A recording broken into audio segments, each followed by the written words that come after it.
Have you noticed how most conversations begin with that dull chant? Hi, how are you? And the answer is almost always the same. Fine.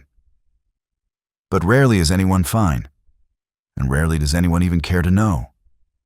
It's a ritual, a mask we all put on, empty noise that fills the silence. But what if you walked into a conversation differently? Not with tricks, not with manipulative lines, but with presence, with words that strip away the mask and force honesty. Think about what happens when someone looks at you and really sees you, not with impatience, not while waiting for their turn to speak, but with full attention. Then they say quietly, "I understand you." At once something shifts. The defenses lower, the walls crack. You are no longer knocking outside, begging to be heard. You are inside, seen.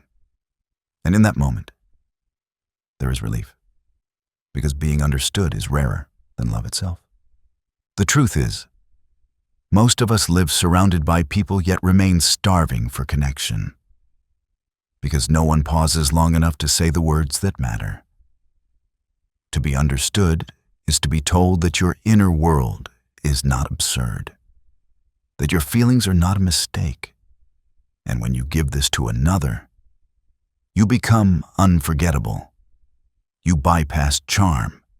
You bypass performance. You strike at the core.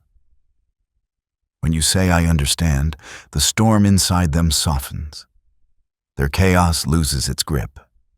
And relief, my friend, is magnetic. People do not cling to those who exhaust them. They cling to those who bring them peace. Attraction is not built on dazzling performance.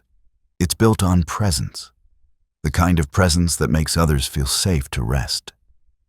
But to understand requires humility. You cannot understand if your mind is busy preparing its next clever response. You cannot understand if you are determined to dominate the conversation. To understand is to step aside, to say, "Here is another traveler. Their road is different, but I can see its shape." And when others sense this, they stop resisting. They lean closer, because they no longer need to fight for their existence in your presence. Now picture this. Someone speaks to you, and instead of brushing past their words, you reply, "That makes sense." A phrase so small it almost sounds trivial. But when spoken sincerely, it carries weight.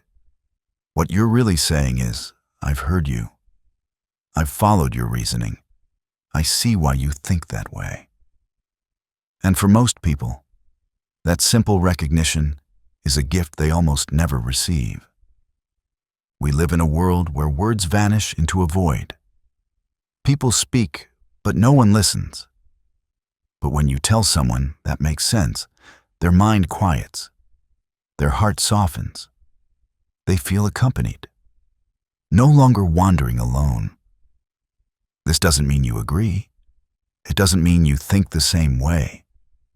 It means you acknowledge their path. And recognition alone is enough. The Stoics called this tolerance, to let another hold their view without needing to crush it.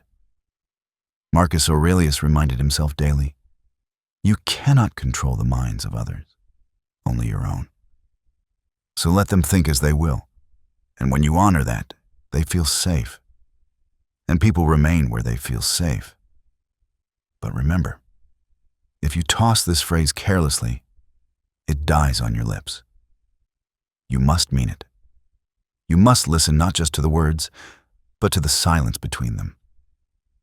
To say that makes sense only when you feel it. Otherwise, you expose yourself as hollow. And then comes the next phrase. You're right. Such a simple admission. Yet it carries power men rarely use. To say you're right is to disarm pride. It dissolves tension. In the middle of an argument, when egos are colliding like swords, the one who yields with those two words wins the higher ground.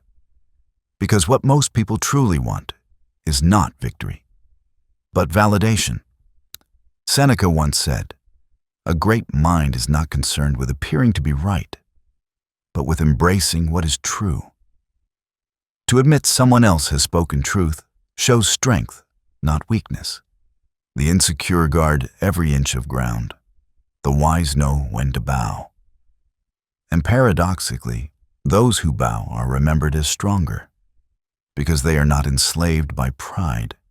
Imagine a heated quarrel, voices raised.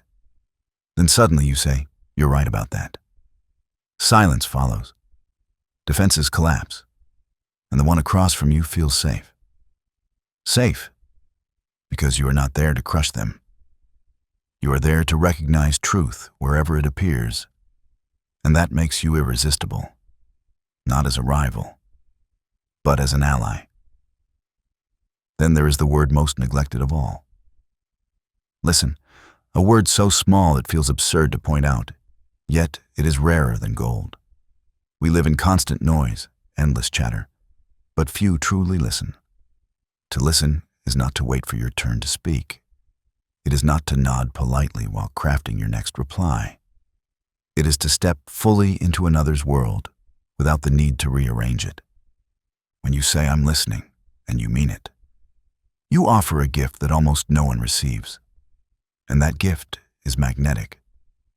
Because when someone feels listened to, they feel real. They feel alive. They feel that their presence matters.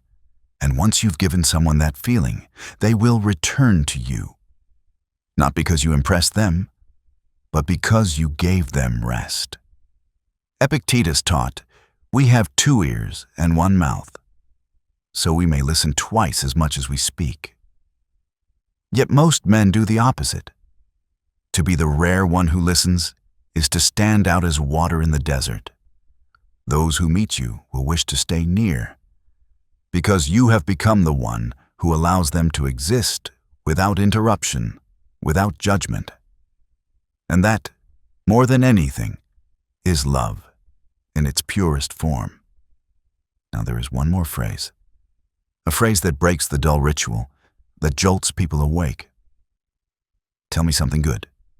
Simple, unexpected, yet powerful.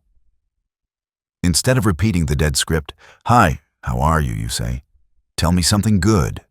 At once the mind shifts. They must stop, reflect, and offer something real. Perhaps they smile. Perhaps they recall a joy. Whatever it is, you've already broken routine. The conversation is alive. This is what Stoicism teaches at its core. Presence, awareness, refusal to be a slave to empty rituals. Seneca said, "Life is long if you know how to use it." And one way to waste it is by sleepwalking through conversations that never matter.